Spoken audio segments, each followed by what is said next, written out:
Bonsoir, mesdames, messieurs. La lecture par Jean Hippolyte de Sein und Zeit et des œuvres ultérieures, accessibles au début des années 1950, redouble, répète, déplace sur le terrain de l'interprétation anthropologique de Heidegger la critique que le même Hippolyte fait de l'interprétation de Hegel par Kojève.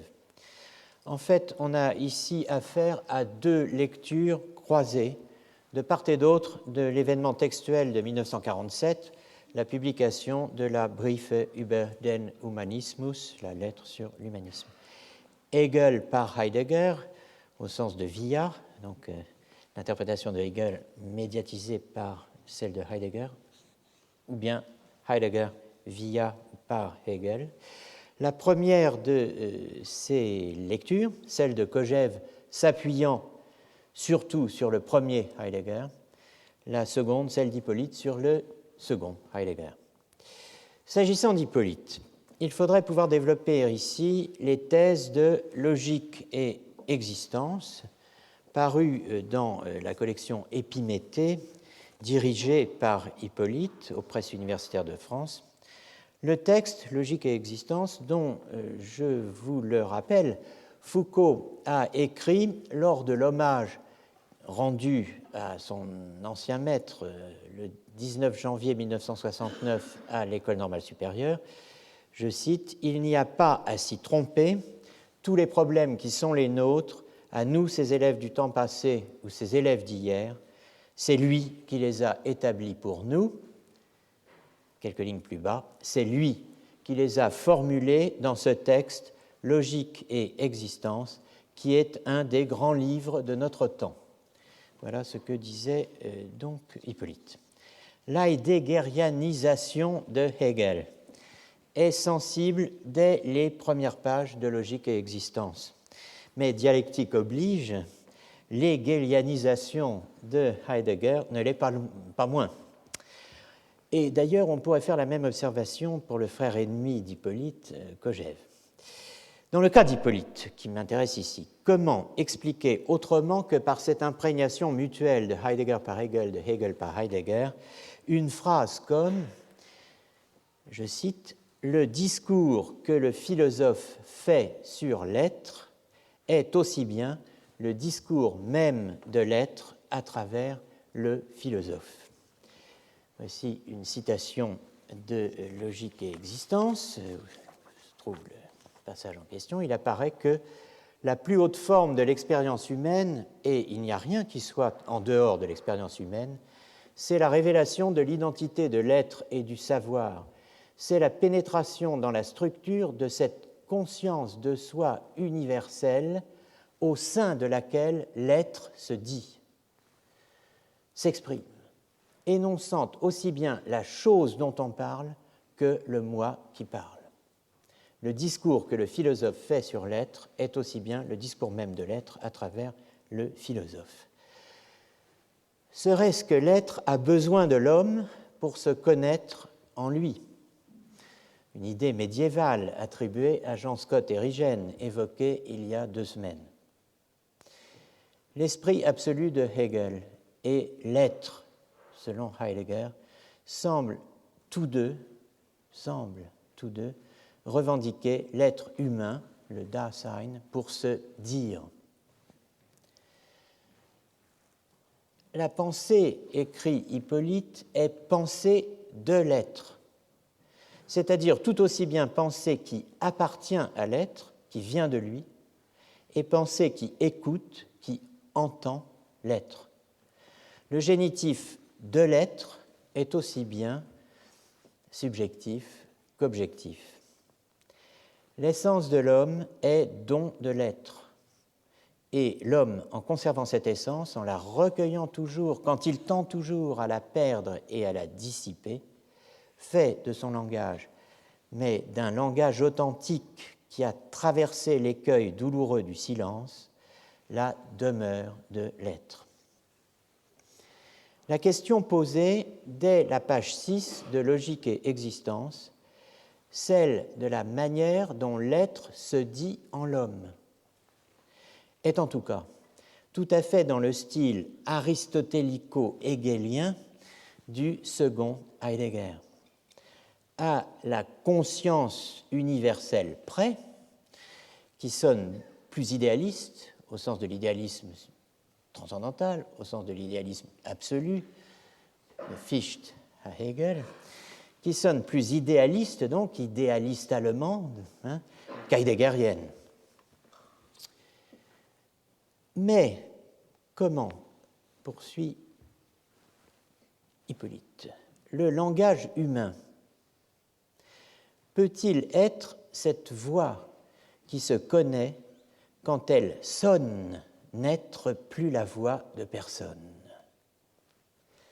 Comment l'être peut-il se dire en l'homme et l'homme devenir par le langage conscience universelle de l'être? En fait, vous voyez qu'on passe ici de la logique à la question du langage à propos de Hegel, sous la plume d'Hippolyte, selon le déplacement ou le tournant indiqué par Heidegger à son propre sujet, quand, dans l'entretien de 1953-54 avec un Japonais, zwischen einem Japaner und einem Fragenden, entre un Japonais et quelqu'un qui demande, repris dans Unterwegs zur Sprache, acheminement vers la parole, il revient sur le cours de 1934 évoqué la semaine dernière et pose, dans la traduction Fédier d'Unterwegs zur Sprache, « Durant le semestre d'été 1934, je fis un cours dont le titre était Logique, qui était en fait une méditation sur le logos où je cherchais le déploiement même de la parole, Wesen der Sprache. » On pourrait aussi bien traduire ce passage, conclu par Wesen der Sprache, par la pleine essence du langage, comme le fait Frédéric Bernard, le traducteur du dit cours de 1934. On aurait alors, c'était en fait une méditation sur le logos où je cherchais la pleine essence du langage. Et l'on aurait alors explicitement le passage de la logique à la question du langage. En tout cas, comme l'écrit Hegel, cité par Hippolyte, les formes de la pensée trouvent leur exposition et leur être dans le langage de l'homme, dans tout ce qui devient son intériorité, sa représentation en général. On retrouve l'intervention du langage, et dans ce langage, on trouve les catégories. C'est ainsi que l'homme pense tout naturellement selon la logique, ou plutôt que la logique constitue sa nature même. Dans le dispositif d'Hippolyte, vom Wesen der Wahrheit, de l'essence de la vérité, joue le rôle décisif. Commentant ce texte, Hippolyte pose que l'élucidation progressive d'une question anthropologique ou plutôt phénoménologique, que l'on pourrait ainsi formuler. Qui sommes-nous, nous qui pouvons découvrir ou manquer l'être? Eh bien, cette question est le projet de la méditation heideggerienne depuis Sein und Zeit jusqu'à Vom Wesen der Wahrheit. Texte que, dit-il, Vom Wesen der Wahrheit, on pourrait peut-être appeler plus rigoureusement de l'essence de l'erreur, et projet qui aboutit à la reconnaissance que le voilement et l'errance sont un caractère même de l'être.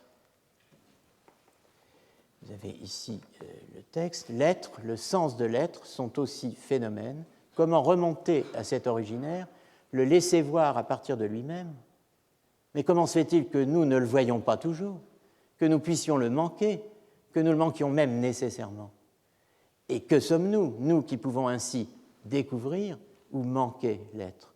Autant de questions que nous ne pouvons pas ne pas formuler et dont l'élucidation progressive est le projet de la méditation heideggerienne depuis Sein und Zeit jusqu'à Vom Wesen der Wahrheit, qu'on pourrait peut-être appeler plus rigoureusement de l'essence de l'erreur. et autre texte, l'étude sur le logos.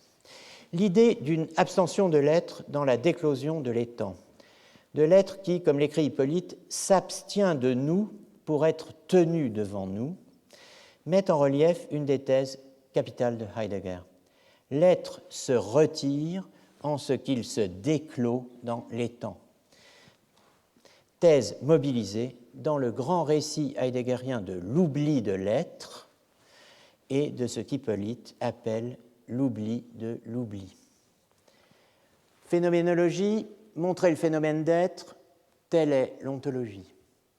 Mais ce phénomène d'être qui constitue le sens et le fondement de tout ce qui se montre de prime abord et le plus souvent, peut être recouvert d'une façon si ample qu'il en devienne oublié et que la question qui porte sur lui et sur son sens cesse même d'être en suspens.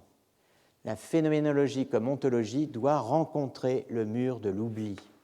Ce mur est d'autant plus opaque qu'il est lui-même ignoré et que l'oubli essentiel est sans doute l'oubli de l'oubli. Cela posé, après 3 leçons, il est temps pour nous de faire le point, de dresser un premier bilan avant de réorienter notre propre questionnaire pour les 4 leçons suivantes, dont celle-ci. Où en sommes-nous ? L'exégèse de la dernière interview de Foucault et son scénario, faisant de la lecture de Heidegger l'instrument de la découverte, de la lecture de Nietzsche, nous renvoie et nous a renvoyé à une période précise et à ce qui a conditionné cette période. Les années 50 pour la période, préparée pour le conditionnement par les 2 vagues, les 2 moments, amont et aval, que j'ai intitulé le moment Corbin-Coiré d'un côté et le moment Hippolyte de l'autre. S'agissant de Foucault, la question se pose de savoir ce qui est passé, ce qui a transité de ses premières lectures des années 50 dans le reste de son œuvre. Jusqu'à quel point cela est passé, a transité, et jusqu'à quand cela est passé et a transité. On a vu que la notion de transcendantal historique bornait, pour ainsi dire, le premier travail académique de Foucault et les publications les plus tardives, en somme, du DES, du diplôme d'études supérieures, jusqu'au dernier volume sur l'histoire de la sexualité. Il y a donc des permanences chez Foucault. Qu'en est-il des lectures heideggeriennes de 51, 52 à 54 ? Pour répondre, il faut aller au texte. Les cours de Tunis, les cours du Collège de France peuvent fournir les terrains d'enquête adéquats. Après réflexion, après examen, je vous propose comme point de référence, comme instance test, le cours tunisien sur le discours philosophique donné pendant que Foucault rédigeait à Tunis l'archéologie du savoir. Ce cours, nous le connaissons, il est contenu dans un manuscrit autographe de 285 pages déposé dans le Fonds Foucault à la Bibliothèque nationale de France. Donc voilà un premier point de référence, le cours tunisien sur le discours philosophique. Deuxième point de référence, les leçons sur la volonté de savoir, autrement dit, le premier cycle de cours donné au Collège de France en 70-71. J'indique dès à présent sur quel terrain se situeront ces retours, ces remontées au texte. Pour le cours de Tunis, Descartes.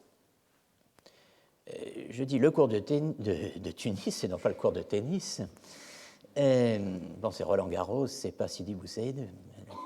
Le cours de Tunis, on peut même dire les cours de Tunis, mais toujours au sens académique du terme, les cours de Tunis, car outre le cours sur le discours philosophique, il y a un cours sur Descartes, qui est documentable par le Fonds Foucault de la BNF, cours qui semble réduit dans ce fonds à un canevas, au reste d'une préparation, mais qui survit aussi, si je puis dire, dans les notes conservées par d'anciens étudiants tunisiens pour ce qu'on eût appelé au Moyen-Âge une reportatio, autrement dit le cours effectif qui a été entendu par les auditeurs. Ce cours sur Descartes, plus précisément sur le discours de la méthode et les méditations, est conservé en notes, par exemple, il l'était en tout cas en 2008, par Mohamed Jaoua, professeur de philosophie à l'université de Sfax, selon Rachida Boubaker Triki, qui est l'auteur d'une série de notes sur Michel Foucault à l'université de Tunis. Voilà pour Tunis, Descartes. Pour les leçons sur la volonté de savoir au Collège de France, eh bien, Aristote. Aristote et la sophistique. La théorie des deux opérations, apophantique et sophistique, où s'énonce et se déploie la dimension nietzschéenne effective de la pensée de Foucault. Dimension nietzschéenne effective de la pensée de Foucault qu'il faudra engager, mobiliser, engager et confronter sur deux points précis. D'une part, à la critique de ce cours par Jacques Bouvresse et d'autre part, à la rupture supposée avec Heidegger concernant, dans ce cours, l'interprétation de Nietzsche. Ce qui nous donnerait, le cas échéant, nous verrons, de quoi déconstruire pour cette période des cours du Collège de France le schème du philosophe essentiel, n'est-ce pas, Heidegger, le philosophe essentiel, bon, ou l'interprétation qui en a été donnée. Donc Tunis, Paris, n'est-ce pas, Descartes, Aristote. S'agissant de Heidegger, j'ai rappelé en commençant ces leçons que la Gesamtausgabe proposait plus d'une centaine de titres. Les interprétations de Corbin, Coiré, Kojève, Hippolyte, mais aussi Val et Biraud, ne peuvent, dans les années 50, les années de formation de Foucault, aligner, si j'ose dire, face à ces 100 titres et quelques, qu'une poignée d'ouvrages. Sein und Zeit, une grosse poignée d'ouvrages, disons. Sein und Zeit, le livre sur Kant, Vom Wesen der Wahrheit, la conférence sur l'essence de la vérité, par le cours, les Holzwege, les chemins qui ne mènent nulle part, la Briefe über den Humanismus et les Vorträge und Aufsätze, autrement dit les essais et conférences. Ce n'est pas rien, mais cela ne donne pas une idée précise de l'itinéraire décrit sous le titre de Richardson, que j'ai mentionné au début de l'année, Through Phenomenology to Thought, à travers la phénoménologie vers la pensée. Mais cela n'en donnerait pas non plus, pas davantage d'idées précises et exactes. Si l'on prenait comme fil conducteur l'interprétation heideggerienne de Hegel et sa confrontation explicite et résolue avec lui, même si Hippolyte a écrit un texte là-dessus, étude du commentaire de l'introduction à la phénoménologie par Heidegger, fondé sur un et un seul texte de Heidegger, Hegel et son concept de l'expérience, paru en 1950 dans les Holzwege, donné ce texte pour la première fois dans un séminaire en 1942-1943. Cela ne nous fournirait pas un fil conducteur non plus, n'est-ce pas, parce que des textes de Heidegger sur Hegel, il y en a beaucoup d'autres, et d'autres qui concernent aussi Hegel indirectement, comme les nombreux textes consacrés à Schelling ou à l'idéalisme allemand. La question du tournant de la Kehre chez Heidegger, abordée à partir de la lettre sur l'humanisme, dans un texte qui est largement auto-interprétatif, ou de textes comme ceux de la réponse à Richardson, centrés sur cette lettre, pour les besoins de notre enquête initiale. Limité à l'année 50, aux années 50, ne permettent pas de donner une image d'ensemble de l'évolution, une image d'ensemble du développement de la pensée de Heidegger. Il y a d'autres scansions possibles, il y a d'autres tournants possibles sur la longue durée que ce tournant que j'ai mentionné au début de l'année. Autrement dit, il y a d'autres scansions possibles si l'on part des premiers travaux des années 1915 jusqu'à Sein und Zeit, travaux qui portent sur la logique, le psychologisme, la théorie du jugement, et si l'on intègre à cela les années 30, pour, partant de Sein und Zeit, traverser les années 40, 50, 60, 70. Ces travaux-là, vous voyez que ça couvre, pour ainsi dire, le siècle, ces travaux-là, pour la période en tout cas 50-80, sont, c'est une difficulté supplémentaire, contemporains de ceux de Foucault. Si l'on considère le couple ordonné Heidegger-Foucault, où Heidegger serait rapporté à Foucault, et réciproquement, si l'on considère le couple ordonné Foucault-Heidegger, où Foucault serait rapporté à Heidegger. On a quelque chose de très intéressant, mais il y a une différence. La différence est que Foucault peut lire ou avoir lu Heidegger, même si la dernière interview précise qu'il ne connaît pas ce qui est paru récemment, autrement dit les publications des années 70-80, alors que tout indique que Heidegger, de son côté, n'a rien lu de Foucault. Les seuls philosophes français des années d'après-guerre que Heidegger cite sont Jean Beaufray, Sartre,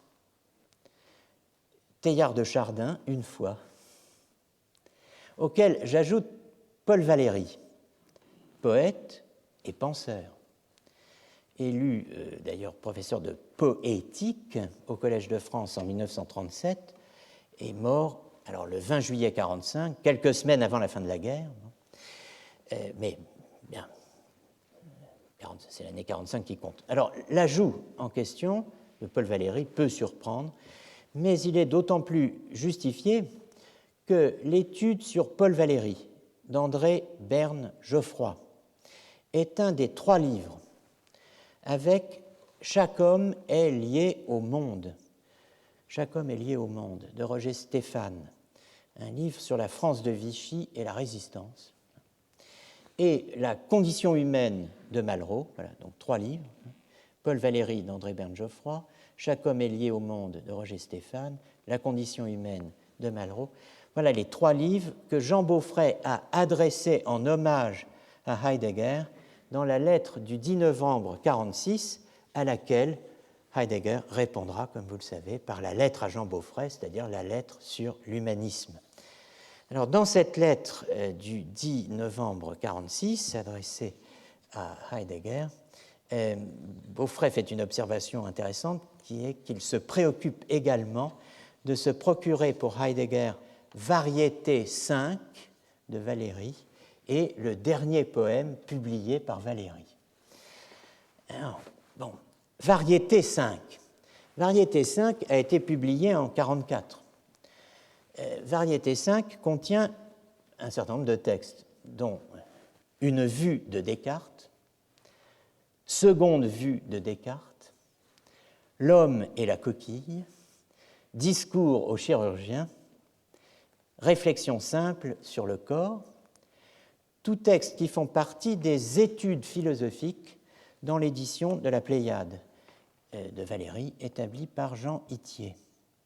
Peut-être Heidegger s'intéressait-il à Valéry parce que Valéry était l'auteur du discours prononcé à la Sorbonne pour l'inauguration du 9e Congrès international de philosophie le 31 juillet 1937, paru dans la Revue de métaphysique et de morale, discours qui portait sur Descartes, puisque c'était, je vous le rappelle, le Congrès Descartes, congrès auquel Heidegger n'avait pu assister et où Henri Corbin l'avait en quelque sorte vicarié, remplacé, si l'on peut dire.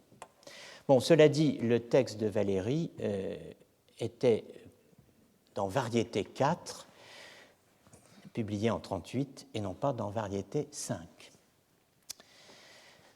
Je ne sais quel est le dernier poème publié par Paul Valéry. Je crois qu'il s'agit d'un poème en prose, mais il faudrait vérifier, il y a beaucoup de travail à faire dans ce genre d'enquête, et je n'ai pas tout à fait le temps d'aller au fond de mon enquête sur Valéry, mais enfin, bon, il semble que le dernier poème écrit, en tout cas par Valéry, soit un poème en prose intitulé L'Ange, qui s'achève sur cette phrase « Et pendant une éternité, il ne cessa de connaître et de ne pas comprendre ». Alors, c'est une image assez pessimiste de la vision bienheureuse, n'est-ce pas? Et j'espère que ce n'est pas ce qui nous attend, mais une éternité où l'on ne cesse de connaître et de ne pas comprendre. Well. En tout cas, notre objectif étant de confronter l'histoire de la vérité selon Foucault et l'histoire de l'être, ou de l'estre, E-S-T-R-E, correspondant aux deux graphies de Sein, et l'histoire de l'être selon Heidegger, sur la question du rapport à la pensée médiévale, il faut pour nous affronter directement la question de l'évolution et ou du développement de la pensée de Heidegger. Et le cas échéant, il va nous falloir relire Foucault à partir de ce redéploiement, de cette redéfinition de la pensée de Heidegger, en dehors de, et même au-delà des schémas corbiniens, Corbin, cohéréens, Cohéré, cogévien, Cogève et hippolytien, Hippolyte. La question du rapport Foucault-Heidegger reste pour moi fondamentalement ouverte. Nous n'avons fait que les premiers pas. Le terme final est loin. Et je garde, tout en vous parlant à l'esprit, n'est-ce pas, je garde à l'esprit le mot, la recommandation, le souhait, la direction méthodique, l'injonction, mais aussi, je dirais, la position rigoureusement argumentée de Judith Revel dans le numéro de critique récent discutant les thèses de Giorgio Agamben. Cette injonction tient en une phrase « Cessez de lire Foucault à l'ombre de Heidegger ». J'ai, en mai dernier, alors je garde ça présent à l'esprit, je ne sais pas ce qui ressortira de notre travail. On avance, on verra. J'ai, en mai dernier, lors du colloque sur l'histoire des idées, proposé une conférence intitulée « De la déconstruction à l'histoire de l'être ». J'ai présenté quelques éléments concernant la déconstruction. Je n'ai pas pu, faute de temps, aborder l'histoire de l'être. J'ai fait allusion dans diverses autres publications à cette histoire. Une longue histoire, pour moi, qui se confond avec la douloureuse histoire des dossiers amassés en vue de la rédaction de mon archéologie du sujet. Des textes ont été présentés dans ces diverses publications, présentés comme décisifs. Ce sont ceux qui appartiennent au second volume du Nietzsche, explicitement consacré à la Geschichte des Seins, à l'histoire de l'être. Mais il y a beaucoup d'autres textes, cours, conférences qui touchent à cette question. Des textes, des cours, des conférences d'époques diverses. Les textes pivotaux, ceux qui marquent un déplacement, une césure, une coupure, une redistribution, une refonte. On ne peut pas décider du mot adéquat avant d'avoir effectué l'enquête. Les textes pivotaux sont nombreux. Mais le principal est évidemment les Beiträge zur Philosophie vom Ereignis, l'autre grand livre de Heidegger, le premier étant Sein und Zeit, celui-là, Beiträge zur Philosophie vom Ereignis, est l'autre grand livre de Heidegger, non publié au moment où il a été conçu et rédigé, à savoir en 1936-38, sur 2 années. c'est l'ouvrage majeur du second Heidegger. C'est Beiträge zur Philosophie vom Ereignis. Il est au second Heidegger ce que Sein und Zeit est au premier. Mais il commande, n'est-ce pas, une série de textes que vous voyez en allemand indiqués avec Gesamtausgabe numéro 66, Besinnung, 69, die Geschichte des Seins, Besinnung, méditation, Histoire de l'être, qui comprend deux textes, l'histoire de l'être avec un Y, Koinon, élément tiré d'une histoire de l'être, sur le commencement, Das Ereignis, et donc à nouveau sur le commencement. Bien, donc ça c'est le second Heidegger. Beiträge zur Philosophie. Alors, Beiträge zur Philosophie, quand même, il faut en dire un mot. Ce texte a été traduit en anglais 2 fois, n'est-ce pas, en 1999 sous le titre de Contributions to Philosophy from Anne Honing, Contributions to Philosophy of the Event. Il a aussi été traduit en français sous le titre de Apport à la philosophie de l'avenance par François Fédier. Alors, j'évoquais l'année dernière les méthodes de traduction en usage dans l'Allemagne médiévale. Et j'avais mentionné la distinction qu'on faisait entre une traduction fondée sur l'invention de nouveaux mots, de mots nouveaux, les noa ou verba, d'une part, et d'autre part, la traduction dite périphrastique, où on faisait correspondre à un mot dont on avait du mal à indiquer le sens, on lui faisait correspondre une sorte de périphrase ou de phrase. Alors, pour les noa verba, cette traduction de Beiträge zur Philosophie est absolument fascinante, puisque vous y trouverez les mots que je pense vous n'emploierez jamais, même sous la menace physique immédiate d'un plaisantin, allégir, allégie pour Lichtung, nullition et nullé pour Nichtung et Nichten, néantisation, néantisé, retiraison pour Entzug, le français retrait, ouverteté pour Offenheit, l'ouverture, le déifiement pour Göttrung, la fondamentation pour Gründung, dignifier pour würdigen, en français courant apprécier, n'est-ce pas? Alors là, bon, on pourrait continuer, hein, mais si vous préférez goûter les joies de l'Umret übersetzen, ce qu'on appelait comme ça au Moyen-Âge, c'est-à-dire la traduction périphrastique, alors vous pourrez découvrir le déferlement de la pleine puissance pour le mot Wesung, ou bien la défense qui oppose son refus pour Verweigerung, et enfin le pays du couchant pour Abendland, plus connu pour l'ensemble de son œuvre sous le titre d'Occident. Alors, bon, il ne manque, à ma joie, n'est-ce pas, que d'imaginer ce que pourrait bien être la traduction du grand opus de Franz Lehár, Das Land des Lächelns, le pays du sourire. Je me demande comment ça pourrait être traduit à la Heidegger. Enfin, en tout cas, ce second Heidegger, dont vous avez les principaux titres au tableau, n'est-ce pas, n'occupe pas la totalité de mon paysage, car il y a d'autres textes que l'on peut traiter d'un point de vue d'enquête diagnostique. Les textes politiques, comme le discours de rectorat, ou les textes imprégnés de politique, même si leur intitulé et leur thème affiché n'y font pas référence. C'est le cas du cours de 1934 sur la logique que j'ai mentionné si souvent. Donc, il faut reprendre ce thème de la déconstruction à l'histoire de l'être. Les deux moments.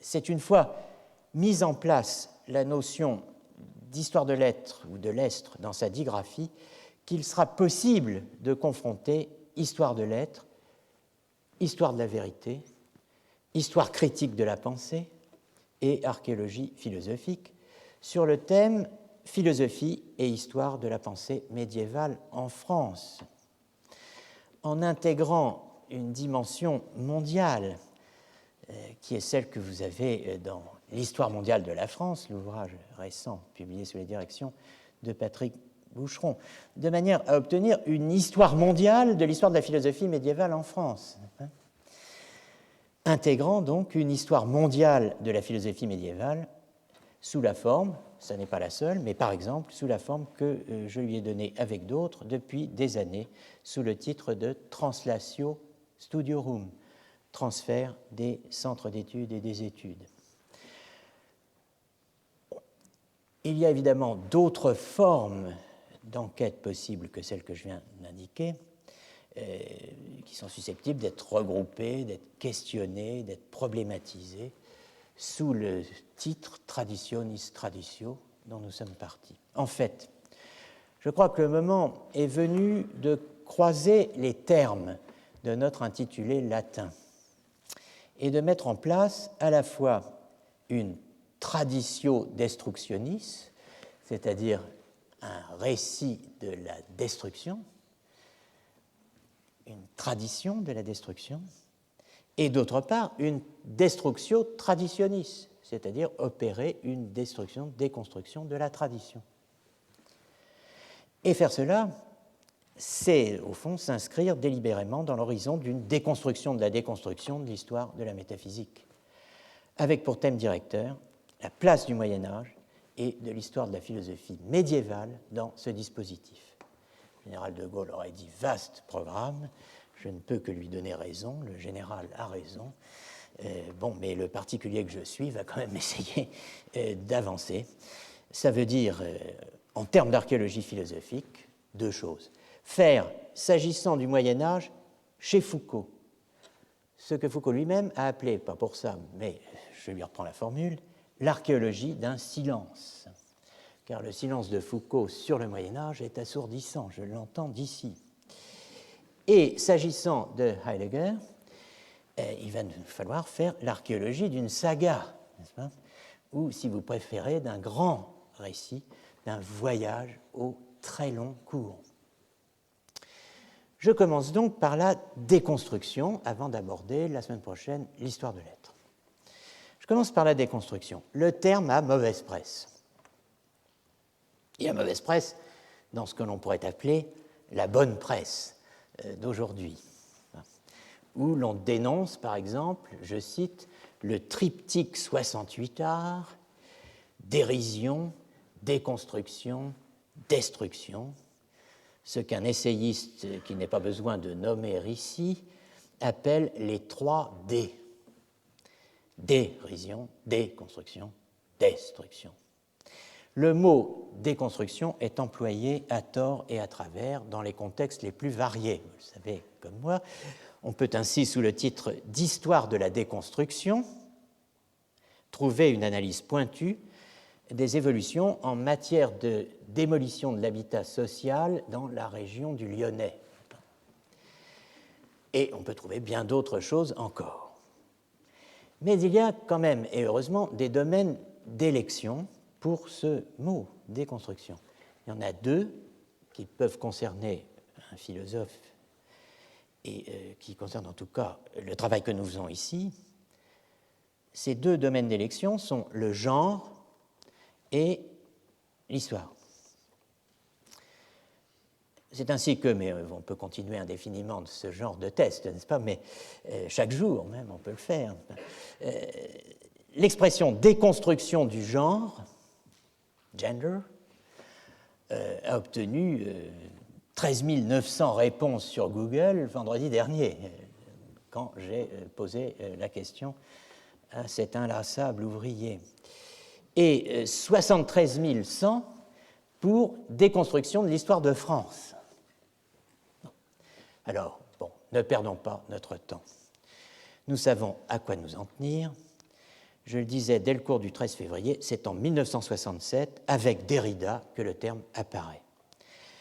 La grammatologie, assurant sa première fortune, dont le témoin privilégié est l'article de Granel, Jacques Derrida et la rature de l'origine, qui a joué le rôle que l'on sait dans le débat Foucault-Derrida, et l'article Destruction de la théologie, première étape d'une autre histoire, dont Michel Fourcade, dans un article de 2010, a retracé les grandes lignes en suivant l'axe de la réaction de quelques philosophes, Gérard Granel, Michel Deguy, Jean-Luc Nancy, au Concile Vatican II.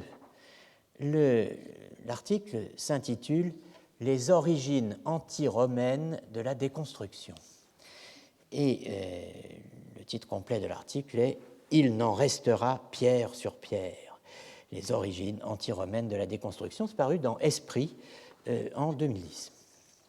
Dans la lettre à Toshihiko Izutsu, qui est un islamologue et philosophe japonais, 1914-1993, publié en français dans Le Promeneur, à la mi-octobre 85, après avoir été évidemment adressé en japonais à son destinataire japonais, lettre reprise par la suite dans Psyché, Invention de l'autre, en 87, sous le titre « Lettre à un ami japonais », Derrida, étonné du succès de sa formule, n'est-ce pas, a lui-même évoqué les origines du terme, les circonstances et les conditions de son premier usage, bref, sa provenance heideggerienne.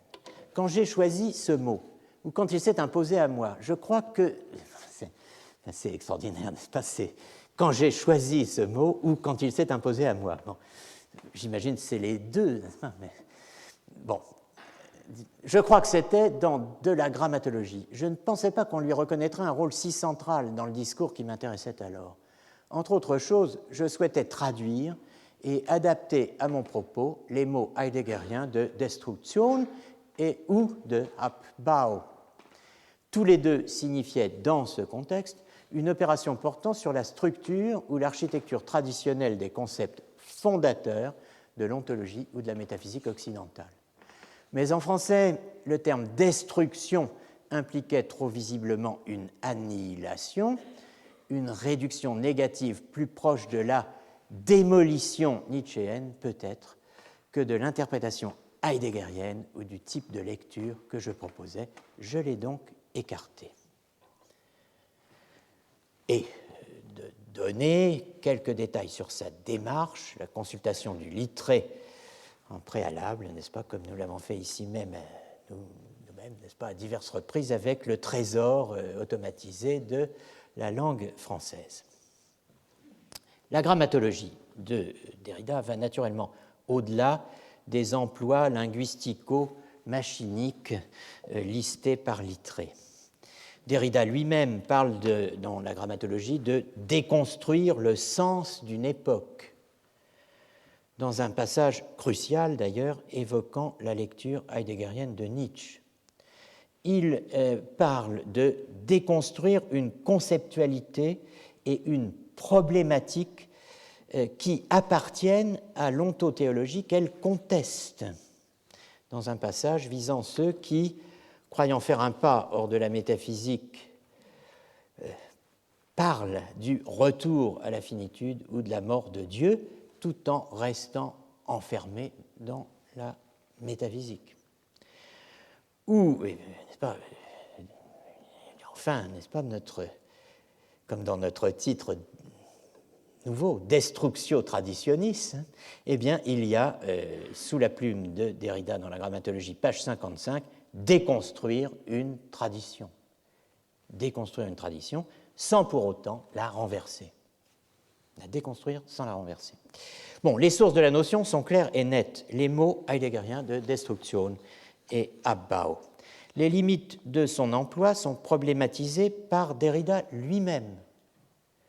Dans l'horizon que je crois encore est de part en part heideggerien, lorsque, dans Corona Vitae, l'hommage posthume qu'il rend à Gérard Granel, l'un des 16 amis disparus entre 1981 et 2003, auquel est consacré texte après texte le beau livre sur la mort de l'irremplaçable et le deuil, qu'est ce recueil intitulé « Chaque fois unique, la fin du monde », publié en 2003 avec une importante introduction de Pascal Hardbro et Michael Naas, ou Michael Naas, je ne sais pas quelle est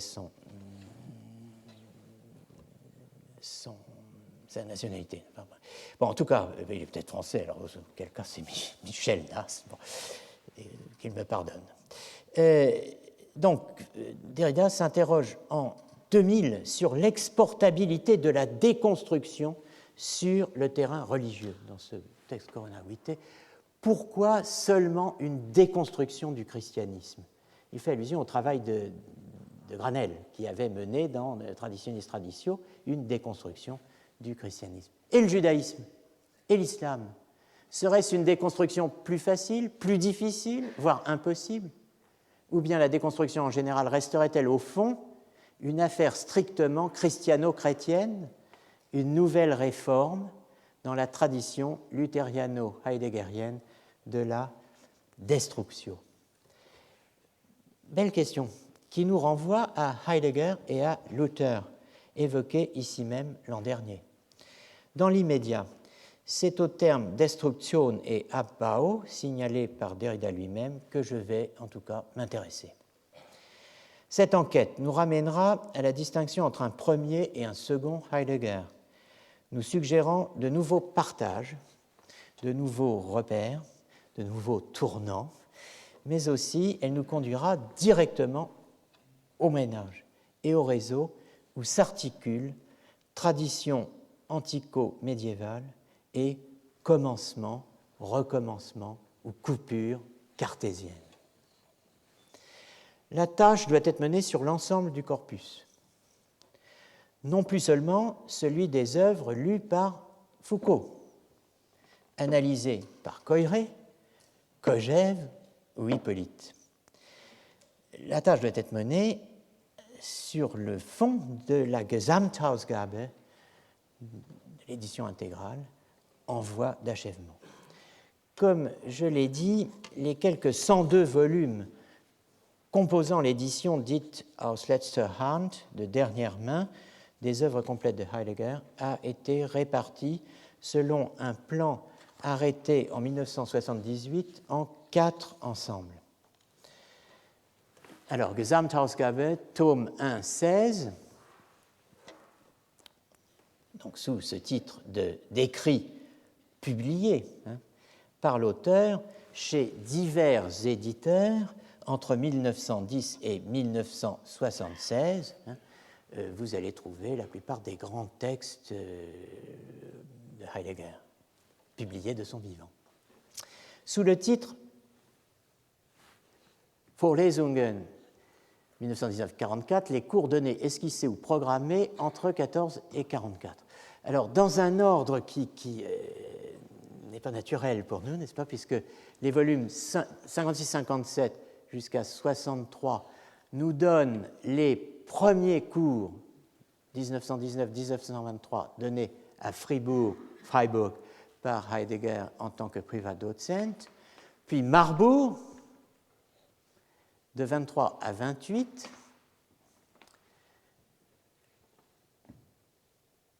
Gesamtausgabe 17-26 et de nouveau à Fribourg de 28 à 44.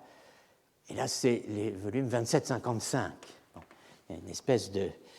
Vous voyez, c'est pas, la numérotation des volumes n'est pas intuitive pour nous. 64-81, ce sont les textes.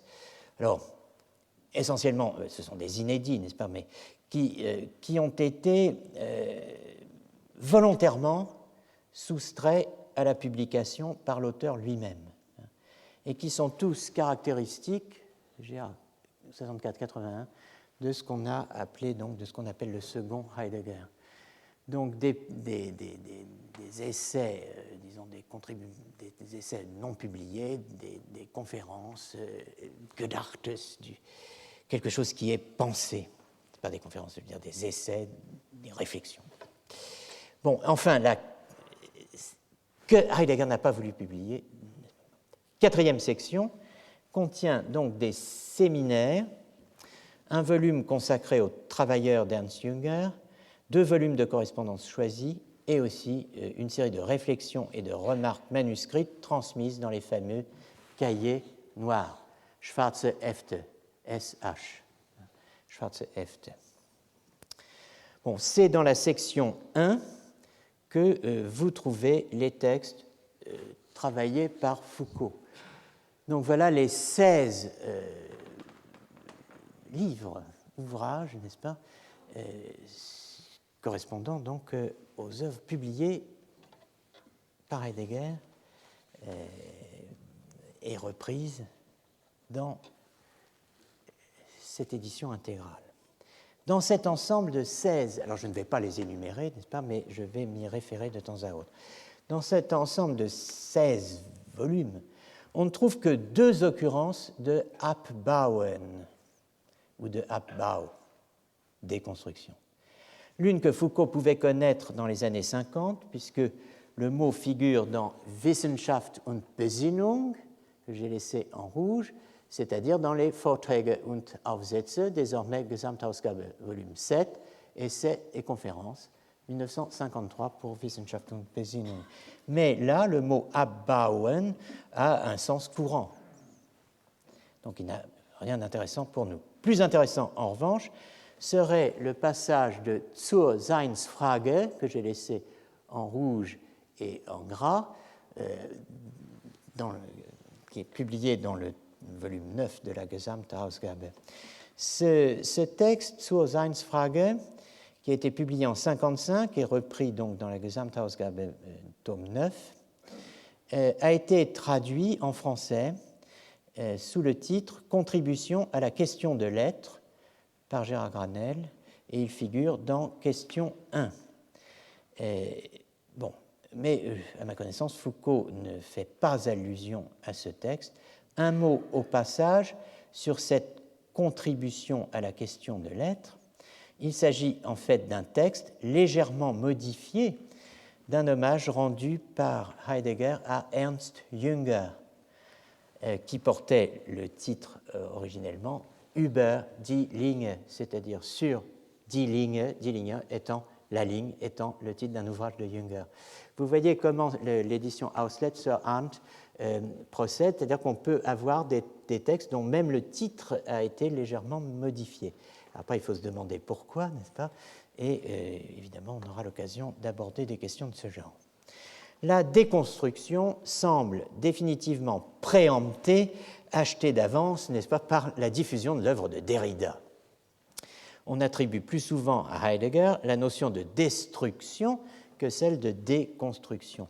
Pourtant, il y a bien chez lui une pensée de la déconstruction, menée au long cours, y compris dans la phase où l'histoire de l'être, avec un S, estre, comme sein, avec un Y, semble relayer la déconstruction.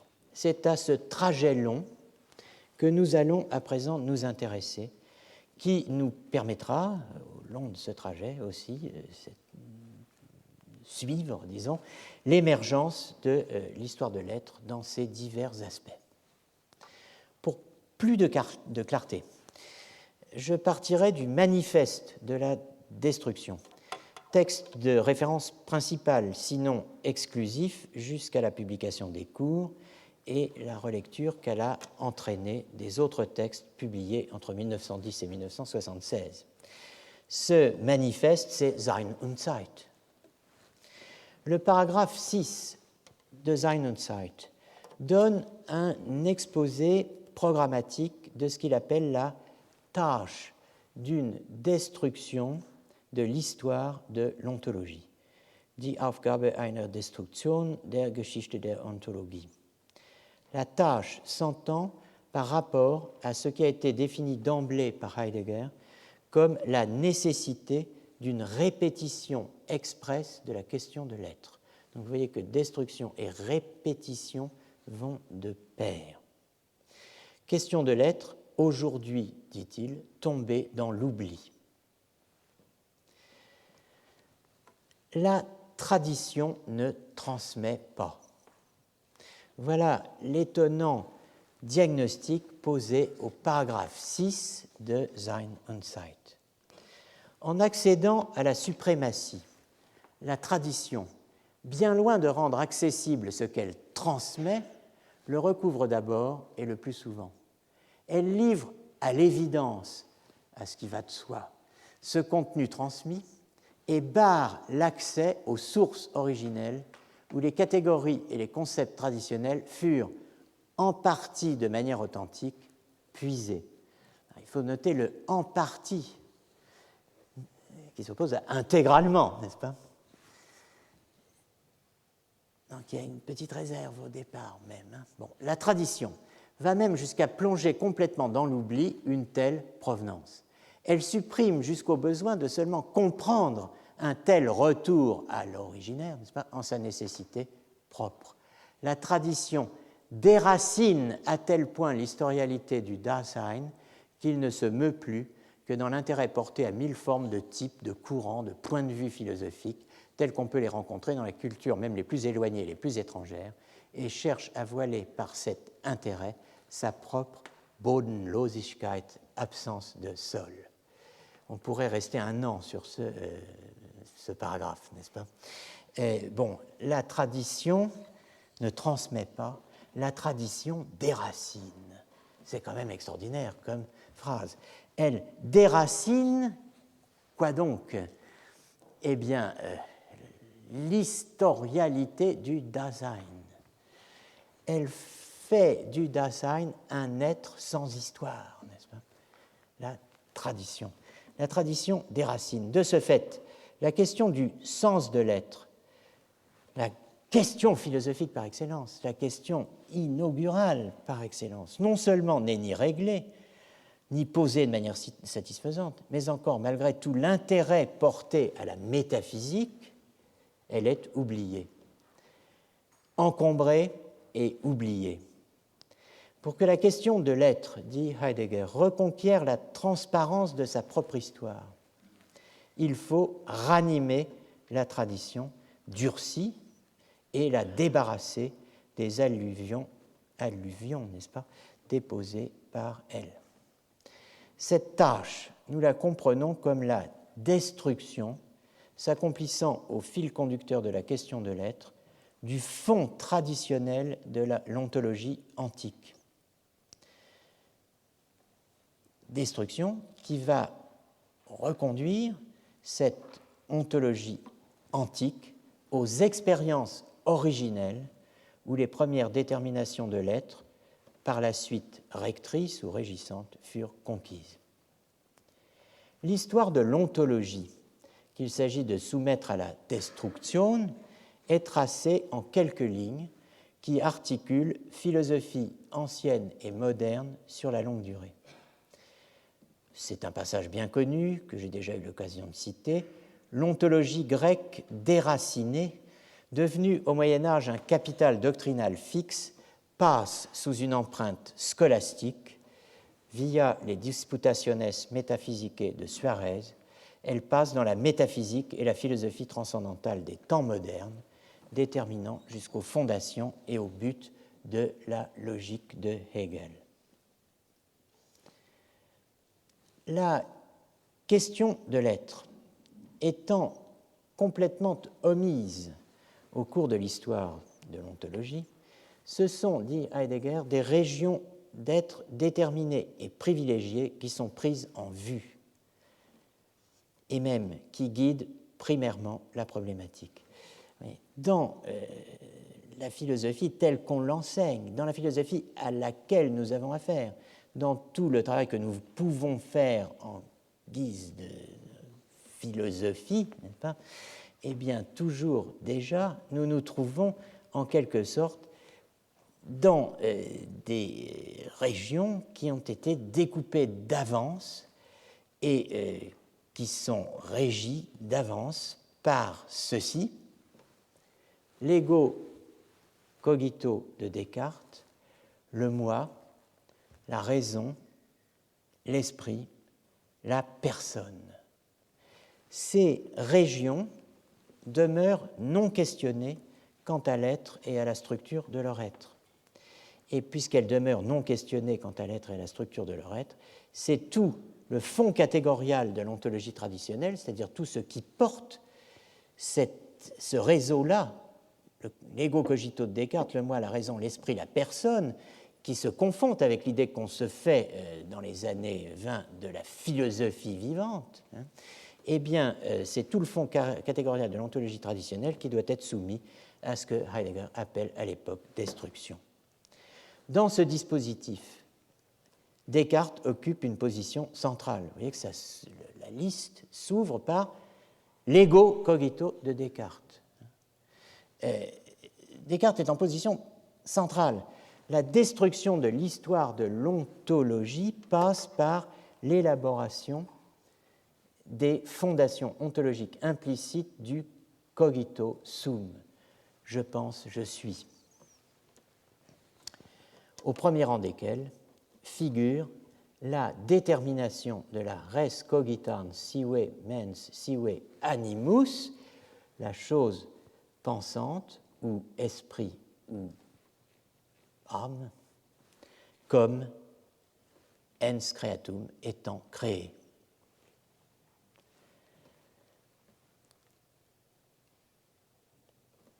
Ens creatum, c'est le terme clé de l'ontologie médiévale. La sphère de l'être est répartie entre l'étant incréé qui crée et l'étant créé qui ne crée pas. C'est une opposition que vous trouvez précisément dès la division de la nature de Jean Scott Erigen, à laquelle je faisais allusion la semaine dernière. Donc, on ne s'étonne pas dans ces conditions, étant donné ce qui est annoncé dans le paragraphe 6, n'est-ce pas, de Sein und Zeit, qu'au paragraphe 18 soit proposée une destruction phénoménologique du cogito sum, une destruction phénoménologique du je pense, je suis. Elle est annoncée, cette destruction, sommairement caractérisée, pour la deuxième partie, section 2 de Sein und Zeit. Qui, rappelez-vous les analyses de Coiré sur l'échec de Sein und Zeit, eh bien, cette section manque. Mais le cours de 1927 sur les problèmes fondamentaux de la phénoménologie, qu'il faut lire en même temps que Sein und Zeit, eh bien, ce cours donne les éléments principaux, qui donc ne manquent pas tout à fait. Quels sont ces éléments ? Fondement ontologique du cogito sum cartésien, c'est la question. Quel est le fondement ontologique du cogito sum cartésien ? Question philosophique. Et survivance de l'ontologie médiévale dans la problématique de la res cogitans, survivance de l'ontologie médiévale dans la problématique de la res cogitans, là c'est la partie historique. La destruction pratiquée dans Sein und Zeit a une caractéristique supplémentaire.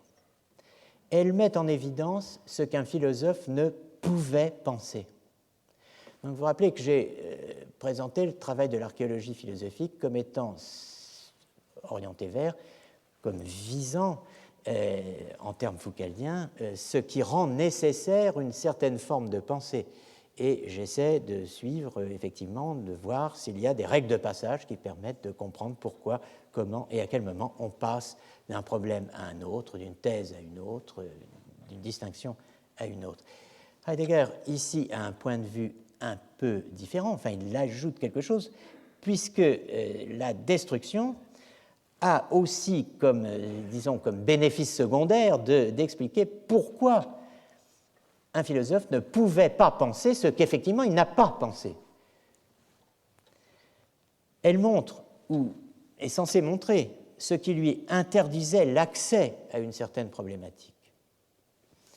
Elle montre, par exemple, je cite, pourquoi il devait demeurer interdit à Kant de percer la problématique de la temporalité. Autre exemple, elle montre ce qui, je cite, ce qui aura interdit à Descartes la libération d'une problématique ontologique du Dasein et l'aura nécessairement rendu aveugle au phénomène du monde. Dans un cas, pour Kant, ce qui aura interdit à Kant de percer finalement la problématique de la temporalité, eh bien c'est sa reprise, la reprise kantienne, dogmatique, de la position cartésienne. Et dans l'autre, dans le cas de Descartes, ce qui leur a empêché de penser le monde, c'est une orientation dépourvue de la moindre critique positive sur l'ontologie traditionnelle. Sein und Zeit articule destruction phénoménologique et discussion herméneutique. Ce sont les deux expressions que vous trouvez au paragraphe 21, intitulé « Discussion herméneutique de l'ontologie cartésienne du monde », entre guillemets. Eh bien, pour monde, puisque précisément c'est ce qui est manqué dans le cartésianisme, le paragraphe 21, sous le titre de « Discussion herméneutique », ne semble guère éloigné, en fait, de ce que pourrait donner une destruction phénoménologique de l'ontologie cartésienne du monde, entre guillemets, notamment quand, dans le dit paragraphe, Heidegger note, je cite, que Descartes prescrit au monde son être véritable sur la base d'une idée de l'être enveloppée dans le concept de substantialité, qui n'est pas plus légitimé en son droit que dévoilé en son origine. Descartes travaille avec le concept de substance. Et c'est avec ce concept inadéquat qu'il va penser le monde, comme cela a quoi à faire ce qui cogite, la res cogitans. Bon, une chose est sûre, ce qui est chaque fois en cause dans le diagnostic posé sur la pensée cartésienne dans Sein und Zeit, c'est ce que le paragraphe 21 appelle, je cite, la domination intacte de l'ontologie traditionnelle. Vous voyez que le Descartes de Heidegger, dans Sein und Zeit, est tout sauf un révolutionnaire. C'est tout sauf quelqu'un qui recommence la philosophie à nouveau frais. C'est quelqu'un qui, au contraire, pérennise d'une certaine façon l'ontologie non pas seulement ancienne, non pas seulement antique et médiévale, mais traditionnelle, ce qui veut dire que quelque chose de plus est à penser sous ce terme. Alors, si la destruction est mise en pratique dans le texte de 27, donc dans Sein und Zeit, le concept de destruction y est peu, voire pas élaboré. Il l'est en revanche dans une série de cours donnés à Fribourg, puis à Marbourg, de 1919-1920 jusqu'à Sein und Zeit, 27, et même un tout petit peu au-delà, 28, avec un grand cours sur Leibniz. On peut donc dire que c'est dans la deuxième section de la Gesamtausgabe, celle des cours, que l'on trouve la majeure partie des textes qui vont documenter la première émergence de la déconstruction chez Heidegger. C'est donc sur eux que nous allons recommencer en deuxième heure maintenant, après une courte pause, donc les textes de 19-20 à 28. C'est dans les Grundprobleme der Phänomenologie, cours du semestre d'hiver 19-20 à Freiburg, que, semble-t-il, Heidegger utilise pour la première fois les expressions destruction, le mot allemand étant Destruktion, et destruction critique, kritische Destruktion, l'expression das Abbauen intervenant une fois. Ce n'est pas dans ce texte, mais plutôt dans la Phänomenologie der Anschauung und des Ausdrucks, Theorie der philosophischen Begriffsbildung, Phénoménologie de l'intuition et de l'expression, théorie de la formation des concepts philosophiques. C'est plutôt dans ce texte donc que Heidegger donne la première élaboration véritable des notions de déconstruction, Abbau, et de destruction phénoménologique, phénoménologische Destruktion. À l'époque, Heidegger est l'assistant de Husserl à Freiburg. Il a été nommé en 1916 après avoir préparé une thèse sur la doctrine du jugement avec le néo-kantien Heinrich Rickert. Après avoir préparé aussi une thèse sur la d'habilitation, n'est-ce pas? Cette fois sur Dunscott, dont j'ai parlé la semaine dernière, Die Kategorien und Bedeutungslehre des Duns Scotus, la théorie des catégories et de la signification de Dunscott, déposée le 2 juillet 1915 à Freiburg. Heidegger plaide dans le texte auquel je fais allusion, phénoménologie de l'intuition et de l'expression, Heidegger plaide pour la méthode nouvelle qu'il vient d'introduire dans les Grundprobleme der Phänoménologie, l'Abbau, autrement dit la déconstruction, le démantèlement, le démontage. Il définit l'Abbau comme une libération, ce qui implique ou présuppose une certaine conception de l'histoire et des conditions de possibilité de la Geistesgeschichte, l'histoire de l'esprit, le nom allemand de l'histoire intellectuelle, n'est-ce pas? Le passé historique, ici les créations de la philosophie, quand il est encore accessible, quand elles sont encore accessibles, ces créations, ne sont pas un bloc erratique, dit Heidegger, abandonné sur place, massif et inerte, que l'on pourrait manipuler en toute quiétude de tous les côtés. Le passé de l'histoire de l'esprit ne devient objectif que dans une compréhension vivante, dit Heidegger. Cette compréhension, cette saisie, Erfassung, répond à un désir d'aller ins Freie, à l'air libre, au large, sortir à l'air libre, se libérer de l'histoire épigonale qui entasse les systèmes et les points de vue. Elle s'accomplit par la déconstruction. Le but de la déconstruction est de s'affranchir de la tradition, de s'affranchir d'une tradition inauthentique, d'une tradition qui a été appropriée, c'est-à-dire que l'on s'est appropriée, que l'on a fait sienne, de manière non originaire, nicht ursprünglich zugeeignet.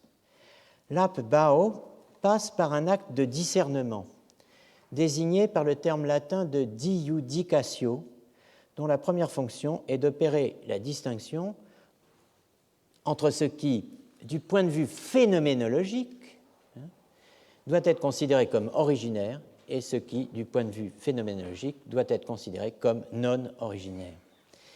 Et cette diudicatio a pour fonction, par conséquent, de décider, je cite, quelle place généalogique échoit à un complexe de sens envisagé à partir de l'origine. Donc on construit une généalogie et on situe un complexe de sens, une structure, un ensemble articulé, on le situe par rapport à l'origine et on va le mettre en place, on va le placer à un emplacement particulier qui sera le sien, n'est-ce pas, généalogiquement. La déconstruction, par conséquent, est un acte philosophique. Ce n'est pas une fantaisie historique.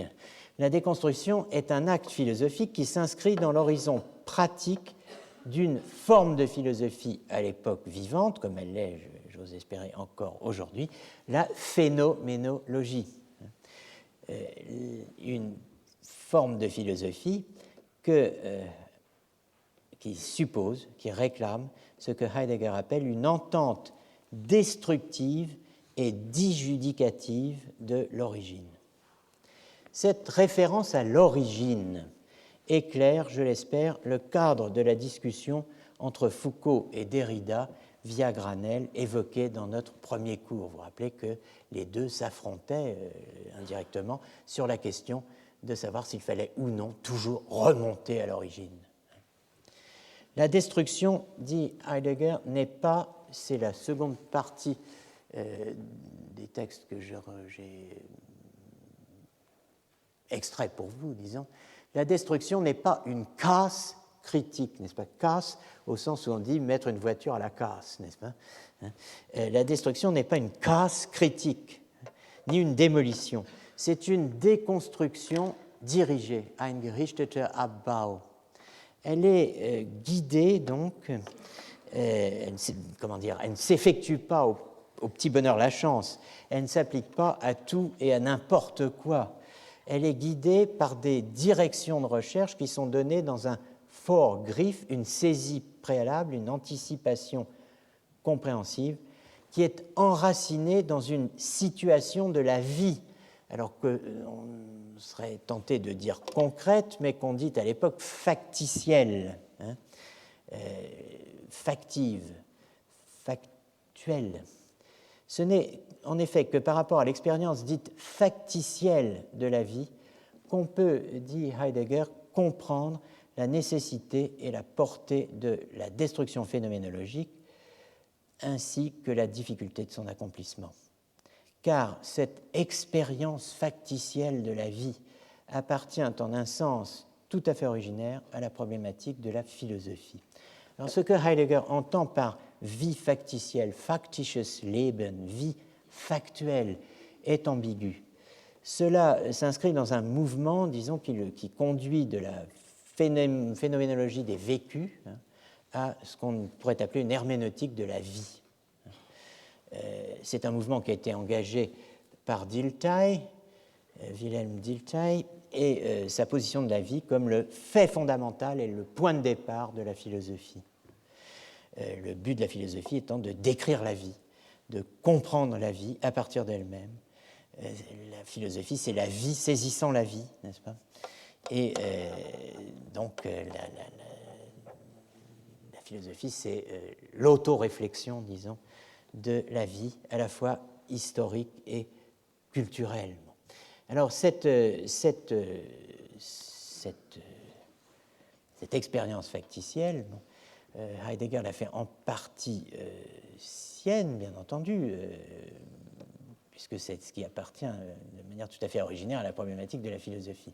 Mais bon, ce n'est pas tout à fait sur les pas de Dilthey qu'il va s'avancer, il va aller ailleurs et en tout cas plus loin. En tout cas, et aussi, c'est dans le cours de la destruction de la psychologie de Nathorp, on va revenir sur ce personnage, que Heidegger présente les premiers éléments de ce que j'ai appelé la destructio traditionis, la destruction de la tradition. Et ce n'est évidemment pas par hasard que si cette destruction porte sur le scénario historiographique qui fait de Descartes l'incarnation de la pureté de la pensée philosophique indépendante et libérée. C'est Die Einheit des selbstständigen, frei gewordenen philosophischen Denkens. Et ce n'est évidemment pas par hasard non plus si cette destruction porte sur le scénario historiographique qui place le je, le moi ou la conscience au centre d'une problématique philosophique qui est tout entière fondée sur le cogito ergo sum. Dès 1920, dès le texte dont nous parlons, le cours dont nous parlons, Descartes est dans la ligne de mire de Heidegger. Mais ce n'est pas tout. Heidegger s'en prend aussi à la remontée que l'on commence d'effectuer en Allemagne dans les dites années 1920, de Descartes à Augustin. Heidegger dit on est persuadé d'avoir accompli une performance en matière d'objectivité historique quand on affirme qu'Augustin qui fonctionne, disons, à l'époque comme une sorte de Descartes à l'état naissant, un Descartes incoatif, un Descartes séminal, si on peut dire, quand on affirme qu'Augustin a introduit, je cite, l'absolue évidence de la conscience de soi dans la philosophie. On va même, dit Heidegger, que j'imagine grinçant, on va même jusqu'à faire d'Augustin le premier homme moderne, comme le fait Wilhelm Windelband, le promoteur néo-kantien de la Problemgeschichte, l'histoire des problèmes, la tête de turc conceptuelle, si je puis dire, de Heidegger, c'est l'histoire des problèmes, c'est-à-dire la discipline dominante à l'époque dans l'université allemande. Le promoteur donc néo-kantien de la Problemgeschichte, dans son manuel, il a laissé un grand manuel, il a laissé beaucoup de choses, Windelband, mais notamment ce manuel d'histoire de la philosophie. Mais, dit Heidegger, si Augustin avait entendu ce compliment, être le premier homme moderne parce qu'il a introduit l'absolue évidence de la conscience de soi dans la philosophie, Heidegger dit Augustin se serait signé s'il avait entendu ce compliment. Der würde sich wohl vor diesem Kompliment bekreuzigt haben, n'est-ce pas? Bon. Considérer ainsi Augustin et son supposé principe de la conscience, c'est s'élever au sommet du malentendu, dit Heidegger. Le Dieu d'Augustin n'est pas celui de Descartes. Le Dieu d'Augustin ne joue pas le rôle d'un adjoint d'enseignement, ou plus exactement d'un auxiliaire gnoséologique, ein erkenntnistheoretischer Nothelfer, donc un collaborateur scientifique. Le Dieu d'Augustin n'est pas un collaborateur scientifique. Cela fait une différence sur laquelle, malheureusement, Heidegger ne s'étend pas là, mais il y revient ailleurs. La déconstruction de la tradition ne se limite pas au passé. Dès la Phänomenologie der Anschauung und des Ausdrucks, Heidegger est en possession d'un aspect essentiel de ce qui va être, de ce qui sera et restera sa thèse fondamentale. La déconstruction peut porter, en fait, elle porte et même elle doit porter sur le présent. Cet aspect est particulièrement évident dans les cours de l'année académique 1920-1921. Einleitung in die Phänomenologie der Religion, traduit en français sous le titre de Phénoménologie de la vie religieuse, excellente traduction d'ailleurs par Jean Grèche. Dans ce texte, la référence chrétienne est primordiale. Le jeune Heidegger répète le geste antiscolastique de Luther contre la philosophie de la religion, le geste heideggerien. Ce geste prend la place qu'occupait l'aristotélisme scolastique dans la Disputatio luthérienne de 1517 contra theologiam scholasticam, contre la théologie scolastique, contre toute construction, dit Heidegger, unilatéralement orientée sur la théorie de la connaissance, incapable d'entrevoir le problème originaire de l'origine des mondes vécus, donc de la constitution d'un monde religieux en général. La philosophie de la religion, pour Heidegger, est incapable de nous donner accès à ce que peut bien être la constitution d'un monde religieux, un monde religieux en général, et donc, si on veut prendre un exemple, de comprendre, par exemple, donc, ce qui distingue fondamentalement le croire protestant et le croire catholique. Ce qui distingue fondamentalement le tenir pour vrai de la foi catholique et la fiducia, la foi donnée, n'est-ce pas, des réformateurs. La forme originelle de religiosité qui fait irruption en la personne de Luther, dit Heidegger, est la seule qui permette de distinguer phénoménologiquement comme autant de vécus opposés noétiquement et noématiquement ces deux formes du croire, le catholique et le protestant. Alors, je n'ai pas le temps de vous indiquer que Heidegger, qui a grandi et qui a été élevé dans la religion catholique, a rompu en 1919 avec ce qu'il appelle le système du catholicisme et s'est rapproché toujours plus du protestantisme luthérien. Le terme latin de destructio, que j'ai employé à plusieurs reprises aujourd'hui même, joue un rôle dans l'interprétation la plus actuelle des sources de Sein und Zeit. Et je songe ici au travail de Christian Sommer, pour qui la destruction phénoménologique prolonge et amplifie l'impulsion initiale de la destructio paulino-luthérienne qui entend démanteler et désactiver l'architecture scolastique aristotélico-thomiste. Heidegger est dans la mouvance, si on peut dire, de Luther. Il répète à son niveau, celui de la destruction phénoménologique, le geste de la destructio de la Theologia Scholastica par Luther. Alors on va voir qu'il le répète d'une manière bien particulière, effectivement, puisque ça va être celle d'un retour à Aristote. Donc ce n'est pas vraiment ce que réclamait Luther, quoique. Enfin bon. Alors, donc, je n'entre pas dans le détail parce que nous n'avons pas le temps, mais je vous donne les références principales si vous vous intéressez à cela. Il y a le beau livre de Christian Sommer, Aristote, Luther, les sources aristotéliciennes et néo-testamentaires d'être et temps.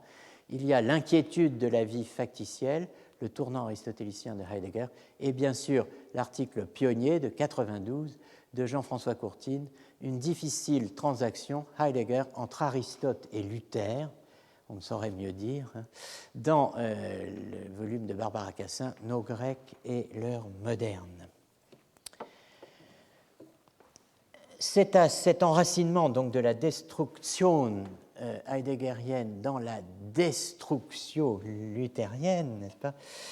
C'est à cela que faisait allusion Derrida lorsqu'il parlait de la tradition luthériano-heideggerienne de la destructio, dans le passage consacré, rappelez-vous, à la possibilité ou l'impossibilité d'étendre la déconstruction à une autre religion que le christianisme. Je passe maintenant à un autre texte, le rapport Nathorp, ce qu'on appelle le rapport Nathorp de 1922.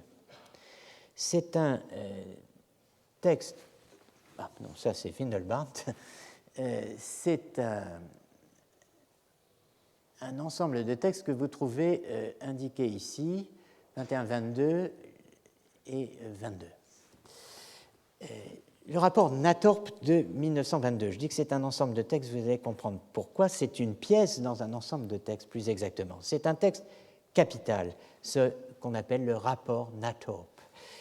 Nathorp-Bericht, 1922. C'est un texte capital qui nous ouvre une partie du programme au long cours de Heidegger.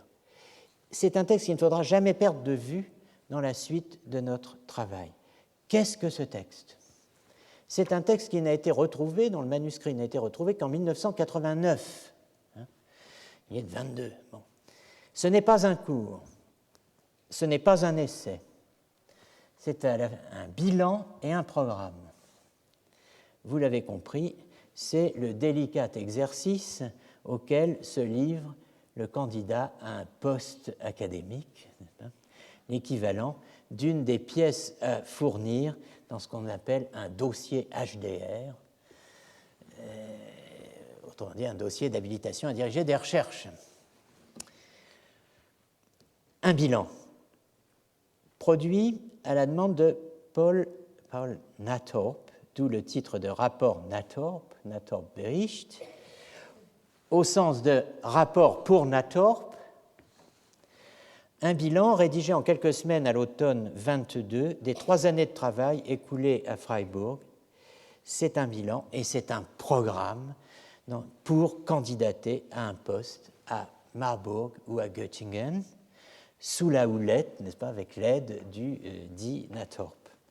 Le texte fonctionne en outre en puissance, c'est ce qui le rend fascinant et c'est ce qui fait de lui un élément dans un dispositif plus vaste. Il fonctionne en puissance comme l'introduction à un livre majeur sur Aristote, dont la publication est prévue par Heidegger pour le Jahrbuch, l'annaire de Husserl, volume 7, qui doit paraître l'année suivante. En fait, ce livre sur Aristote ne paraîtra jamais. En un sens, il verra le jour du vivant de Heidegger en s'effaçant devant Sein und Zeit, qui en est, pour reprendre le mot hegelien utilisé la semaine dernière, Sein und Zeit est l'Aufhebung du livre sur Aristote qui n'a jamais été publié. D'un autre point de vue, ce livre qui n'existe pas, n'est-ce pas, en fait est paru dans ces membra disjecta de façon posthume. Vous avez donc le Nathorp-Bericht qui devait constituer l'introduction du livre, qui est paru dans la Gesamtausgabe tome 62. Ce texte a été traduit en français par Jean-François Courtine. Il y a ensuite le cours du semestre d'hiver 1921-22 à Freiburg, qui a été traduit sous le titre français « Interprétation phénoménologique en vue d'Aristote, introduction au cœur de la recherche phénoménologique ». C'est donc Phänomenologische Interpretationen zu Aristoteles, Einführung, Einleitung in die phänoménologische Forschung.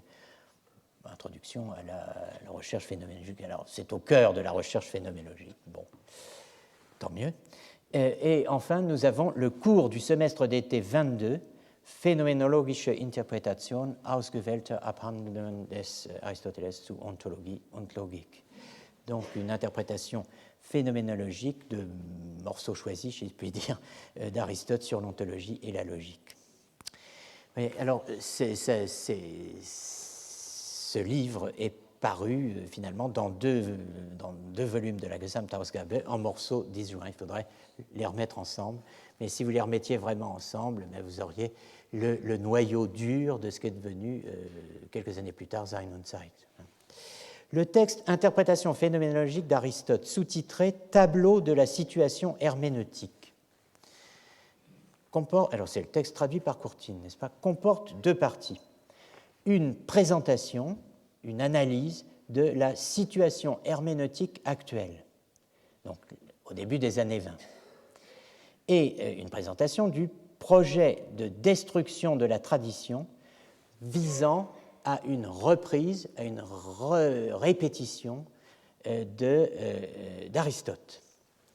Et deuxième partie, l'exégèse de passages clés d'Aristote, Éthique à Nicomaque, livre 6, Métaphysique, livre 1, Physique. Le diagnostic posé sur la situation herméneutique actuelle est clair.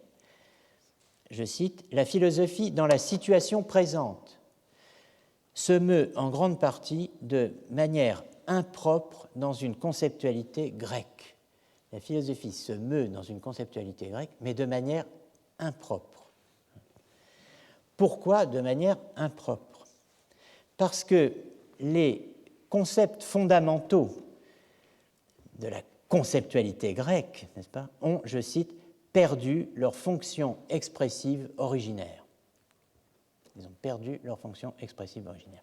Rappelez-vous le cours du 18 janvier 2016, où, évoquant ce que Heidegger appelle l'événement proprement dit de l'histoire, das eigentliche Ereignis in der Geschichte, à savoir la traduction du grec en latin, nous avions buté sur cette formule de l'origine de l'œuvre d'art, je cite, « La pensée romaine reprend les mots grecs sans l'appréhension originale qui correspond à ce qu'ils disent, sans la parole grecque. » Nous avions buté sur ce passage parce que c'est le même mot « Wort » qui est utilisé en allemand. Das römische Denken übernimmt die griechischen Wörter ohne die entsprechende ursprüngliche Erfahrung dessen, was sie sagen, ohne das griechische Wort. Vous avez deux fois le mot Wort. Dans un cas traduit par mot, dans l'autre parole. C'est très éclairant, c'est sûr, c'est ce qu'il fallait entendre, c'est certain, mais c'est quand même le même mot. Bon. En tout cas, ici, maintenant, ce n'est pas la traduction seule. Ce n'est pas la traduction seule qui est directement mise en cause, c'est plutôt le poids de la tradition. Et à travers le poids de la tradition, la tendance propre à chacun de nous dans notre vie, dans ce que Heidegger appelle la vie factive ou factitielle, la tendance propre à la vie factitielle à se décharger de soi-même. Sich leicht machen, s'alléger, lâcher du lest, n'est-ce pas?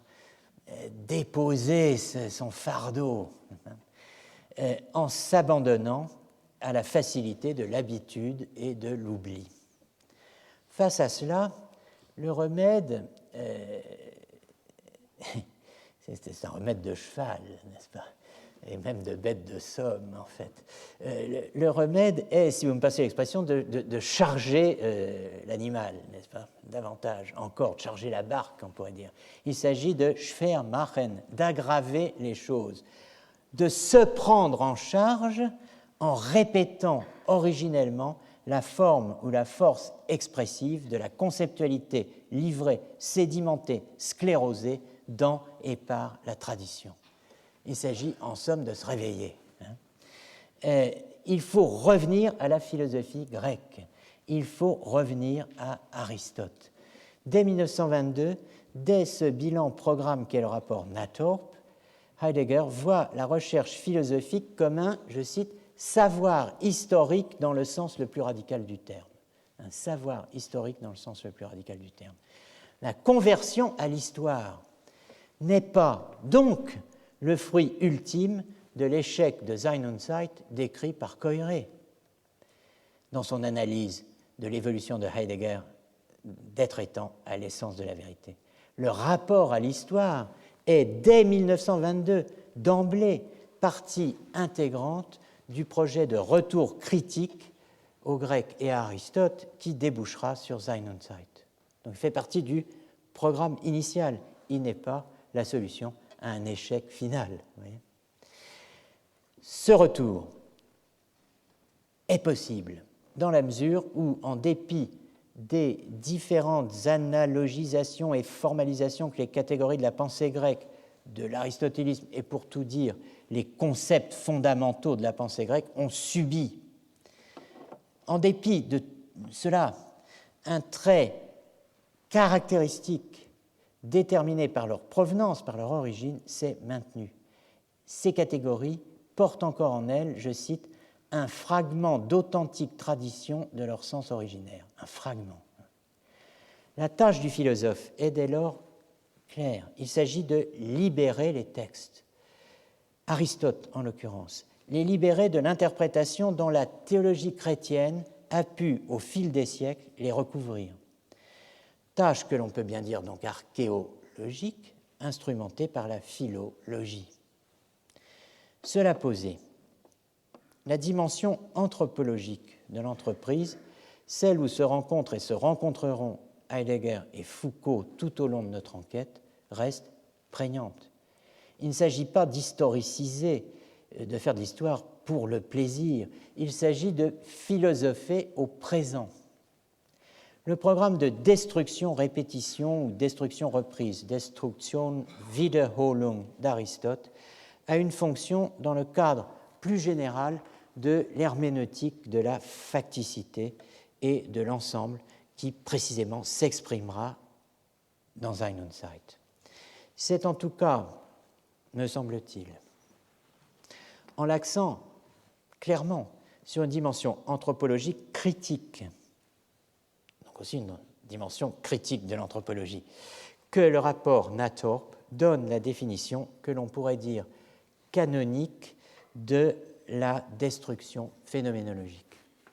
Dans l'ensemble des tâches de la destruction phénoménologique, l'essentiel n'est pas simplement de montrer ou d'illustrer les différents courants et les filiations, mais de faire ressortir pour chacun des tournants décisifs, entscheidende Wendepunkte, de l'anthropologie occidentale, les structures logiques et ontologiques capitales, centrale Strukturen, par un retour aux sources originaires, im ursprünglichen Rückgang. Chaque substantif, chaque épithète compte ici. Tournant décisif, entscheidende Wendepunkte, point de bascule décisif. Structure capitale, zentrale Strukturen, structure centrale. Retour aux sources originaires, ursprünglicher Rückgang, retour originaire. Chacun pris à part correspond à un domaine d'exploration ou une direction de travail possible pour l'histoire intellectuelle. l'accent mis sur le caractère logique et ontologique des structures, haussant, faisant monter, disons, de manière proprement philosophique, le cran de mire de l'historien de la philosophie. Les structures logiques et ontologiques, bon, ce n'est pas un petit objet historique comme ça, en passant.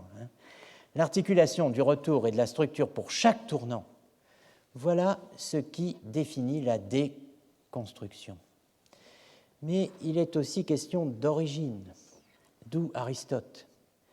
La tâche d'ensemble de la phénoménologische Destruktion ne peut être menée à bien que si, je cite, on dispose d'une interprétation concrète de la philosophie aristotélicienne, orientée sur le problème de la facticité, c'est-à-dire d'une anthropologie phénoménologique radicale. Une anthropologie phénoménologique radicale. Alors, vous vous rappelez que Coiré disait Sein und Zeit nous promettait autre chose qu'une anthropologie, n'est-ce pas? Et finalement, ça n'était que ça. Eh bien oui, d'une certaine façon, c'est bien ça le projet, une anthropologie phénoménologique radicale. Après, il faut voir ce qu'on va mettre là-dedans. L'orientation sur le problème de la facticité de l'interprétation dite concrète d'Aristote prend la forme de questions directrices adressées à Aristote. À titre de quelle objectivité, pourvu de quel caractère ontologique, l'être homme, l'être en vie, être un vivant, sont-ils expérimentés et explicités chez Aristote? Quel est le sens de l'être-là en fonction duquel l'interprétation de la vie fixe d'emblée l'objet homme? Comment l'être de l'homme est-il explicité conceptuellement? Quel est le sol phénoménal de l'explicitation et quelles sont les catégories ontologiques qui en procèdent pour expliciter le phénomène considéré? On est un peu écrasé par ces questions et on voudrait bien des réponses. Mais pour avoir des réponses, il faut aller les chercher. Mais les avoir, c'est très important, et Heidegger le dit d'emblée, avoir des réponses, c'est se ménager un accès à la théologie médiévale, à partir de l'œuvre qui, de fait, comme ne cessera de le rappeler en France Paul Vigneault, en est la référence centrale, les sentences de Pierre Lombard. Vigneault qui, dès 1935, publiera un révolutionnaire Luther, commentateur des sentences, achevé en juillet 1934 et publié en 1935. Pour le Heidegger des années 20, le retour aux sources est toujours double. Retour aux sources, il faut entendre de deux manières, source. Le retour aux sources est toujours double. C'est un retour aux choses mêmes, c'est-à-dire à l'expérience de la vie dite factitielle, que d'autres diraient aujourd'hui concrète ou réelle. Et c'est aussi, dans le même temps et indissolublement, un retour au texte, aux créations philosophiques revisitées à partir de ou en fonction de cette expérience de la vie factitielle. Telle que l'entend Heidegger en 21-22, la destruction est donc toujours à la fois critique et phénoménologique. Les deux dimensions s'impliquent mutuellement. Pour ce qui nous occupe cette année, il faut noter que l'interprétation concrète d'Aristote conditionne l'accès à la pensée médiévale. Et que la pensée médiévale conditionne à son tour, pour Heidegger, l'accès à Descartes. En rupture ou en continuité, c'est ce qu'il nous faudra voir. Comme médiéviste, je dois insister sur un point qui aujourd'hui peut sembler aller de soi, mais qui était loin d'être si évident au sortir de la Première Guerre mondiale. Accéder à la pensée médiévale, c'est se confronter à ce qui est à la fois la pratique pédagogique et le genre littéraire qui définissent la théologie scolastique. Les sentences, les sententiae, le commentaire du manuel de théologie des sentences de Pierre Lombard, ce manuel de théologie composé au XIIe siècle par celui qui a été classé par un contemporain irascible au XIIe siècle, en compagnie de Pierre Abélard, parmi les 4 labyrinthes de la France, n'est-ce pas? Expression que j'avais eu l'occasion de mentionner il y a 2-3 ans. Sans confrontation aux sentences, aux sentenciers de Pierre Lombard, et à leur tradition interprétative, on ne saurait, dit Heidegger, comprendre la structure scientifique de la théologie médiévale, son exégèse et son commentarisme. Rétrospectivement, c'est-à-dire à partir de ce que nous savons aujourd'hui en 2017, le diagnostic apparaît des plus justes et il a été amplement vérifié par l'histoire du médiévisme international. Des années 30 à aujourd'hui, l'étude des sentences a littéralement porté celle de la théologie et de la philosophie médiévale. L'étude des sentences est, et j'ai le plaisir à le dire, intense dans le médiévisme actuel, particulièrement en France, où il faut saluer, entre autres, mais cet entre autres ne signifie pas comme ça, pas au passage, il faut saluer l'entreprise du groupe de recherche Pierre Lombard, animé par Berseville, Oliva, Osilou et Moulin, en France, dont les travaux régulièrement mis en ligne sur magistersententiarum.com constituent vraiment un formidable instrument de recherche. Mais, je l'ai dit, la visée de Heidegger n'est pas érudite, elle est phénoménologique. C'est pourquoi il ajoute une précision qui recentre la démarche sur les choses mêmes. L'objectif est en effet de comprendre la structure scientifique de la théologie médiévale, son exégèse et son commentarisme, comme interprétation de la vie. C'est, dit-il, impossible à l'heure actuelle, donc en 22. Selon lui, en effet, les possibilités de questionnement et d'évaluation qui seraient requises pour saisir la structure herméneutique du commentaire des sentences, qui, jusqu'à Luther, dit-il, commande le véritable développement de la théologie, eh bien, ces possibilités de questionnement et d'évaluation font encore entièrement défaut. En 1922, on n'est pas prêt, dit Heidegger, à affronter véritablement le commentarisme médiéval en tant qu'il est axé sur cet ouvrage particulier que sont les sentences de Pierre Lombard. Eh bien, on n'est pas prêt à le faire parce qu'il y a des obstacles, plusieurs choses font obstacle.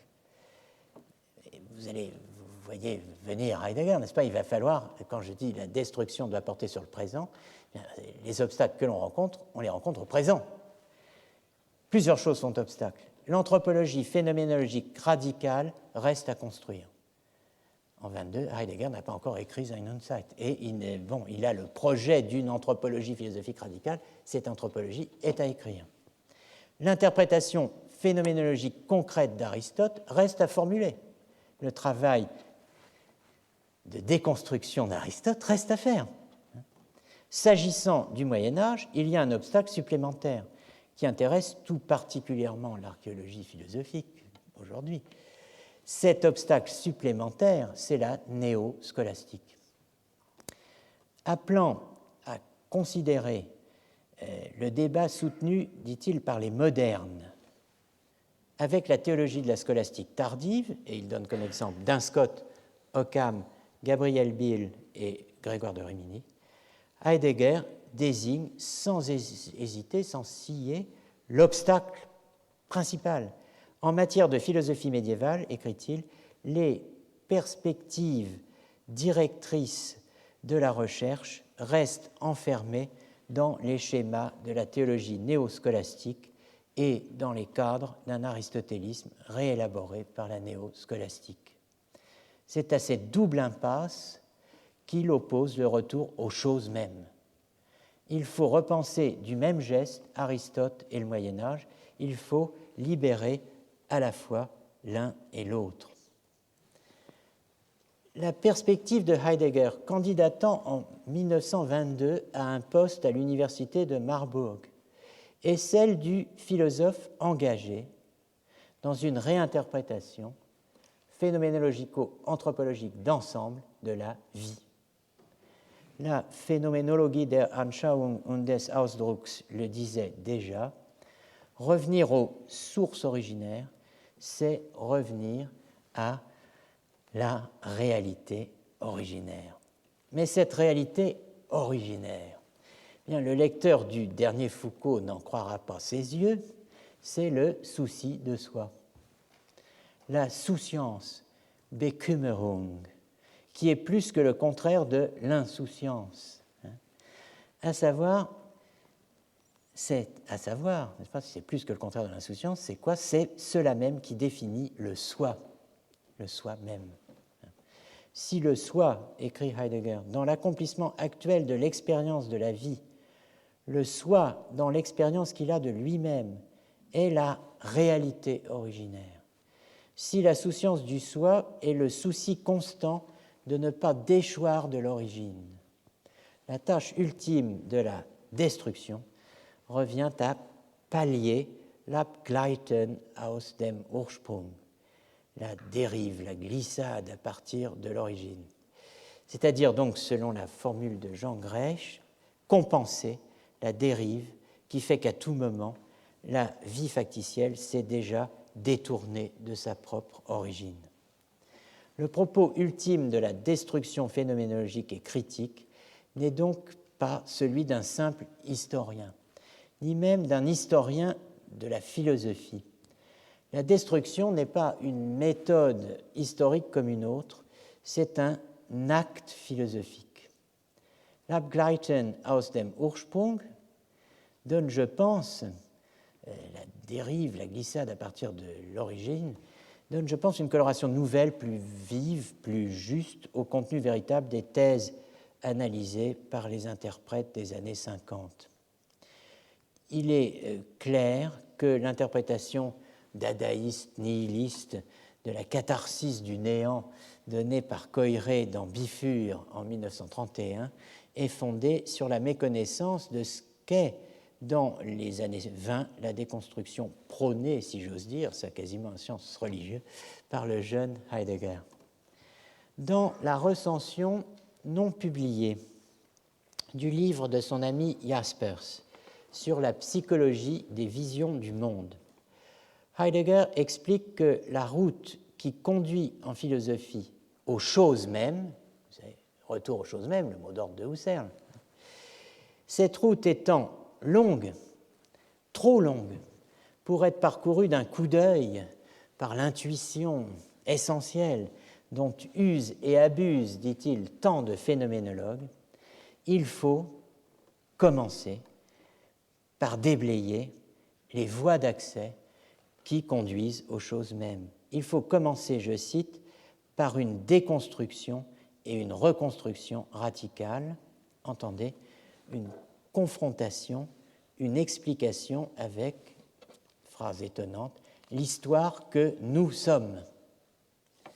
Il se pourrait, écrit-il, que les directions donnant accès aux choses de la philosophie soient recouvertes et qu'il faille défaire et déconstruire à la faveur d'une véritable explication co-accomplie au sens de la philosophie elle-même avec l'histoire que nous sommes nous-mêmes.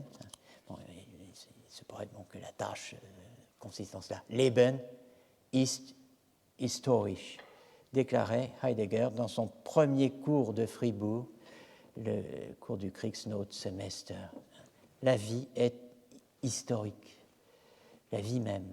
Cette archéologie de la déconstruction montre d'ores et déjà donc, que les interrogations de Coiré sur l'évolution de Heidegger entre Sein und Zeit et Vom Wesen der Wahrheit, en l'occurrence les développements sur, je cite, la légitimité de l'appel à l'histoire lancé, dit Coiré, dans les années 27-30 par Heidegger pour pallier l'échec de Sein und Zeit, les interrogations de Coiré sur une évolution entendue comme un effort désespéré pour trouver une issue dans l'histoire, eh bien, manque de quelques années la cible. L'histoire, celle que nous sommes, et non pas celle que nous avons ou qui nous arrive, l'histoire que nous sommes est présente bien avant Sein und Zeit, sous la plume de Heidegger, et donc bien avant l'échec supposé de Sein und Zeit. C'est donc sous un autre angle qu'il faut reprendre le dossier auquel appartient Vom Wesen der Wahrheit.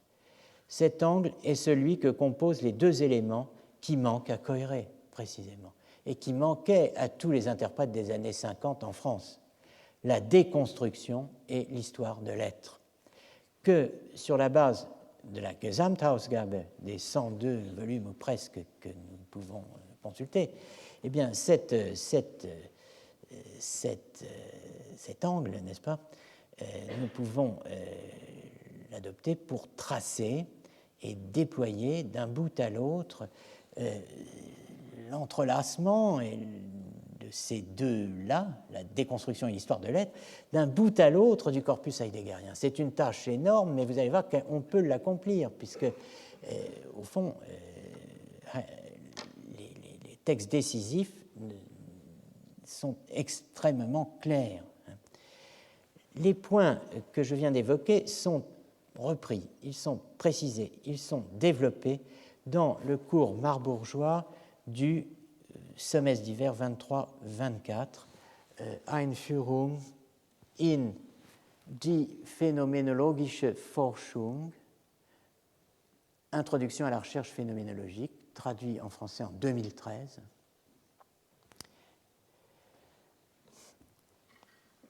Ce cours avait été primitivement annoncé sous le titre « Le commencement de la philosophie moderne ». Et c'est le cours de Heidegger sur Descartes. C'est le cours de Heidegger sur Descartes. Et c'est aussi le coup d'envoi d'une critique de Husserl axée, donc dès cette époque, il y a une critique de Husserl dès 23-24, une critique de Husserl axée, pour citer le paragraphe 48, sur, je cite, la défiguration husserlienne des découvertes phénoménologiques par le souci de certitude provenant de Descartes. La défiguration husserlienne des découvertes phénoménologiques par le souci de certitude provenant de Descartes. Descartes-Husserl, la machine heideggerienne est lancée, la destruction y est explicitement dressée à la fois contre la tradition et l'histoire. Je cite, « La destruction n'est pas une considération historique au sens courant du terme et surtout pas au sens de l'histoire des problèmes, la Problemgeschichte d'un Wilhelm Windelband ou d'un Nikolai Hartmann, mentionné au paragraphe 10 de l'ouvrage du cours dont nous parlons, paragraphe qui est consacré à la distinction, c'est très utile d'un point de vue philosophique, au rapport entre question, questionnement, problème et problématique. Vous avez un cours à faire là-dessus, vous pouvez regarder cela. Pourquoi ? Eh bien, parce que, Heidegger le répète, l'histoire n'est pas une chose extérieure, elle est nous-mêmes. Notre être, notre Dasein, comme il l'écrit à présent, il n'est plus qu'à quelques encablures de Sein und Zeit, notre Dasein est un être historial. Le désir de libération exprimé dans la Phänomenologie der Anschauung und des Ausdrucks trouve dans cette Einführung in die phänomenologische Forschung de 23-24 une formulation canonique et un programme précis, une tâche libératrice dont le paragraphe 18 énonce à la fois la visée et le moyen, je cite, « se libérer de toute discipline et des possibilités traditionnelles », les disciplines étant essentiellement, je cite, l'ontologie et la logique ancienne, le mode de libération étant, je cite, l'ébranlement, Erschüttern, et la déconstruction du Dasein actuel. C'est ce que nous verrons à partir de la semaine prochaine.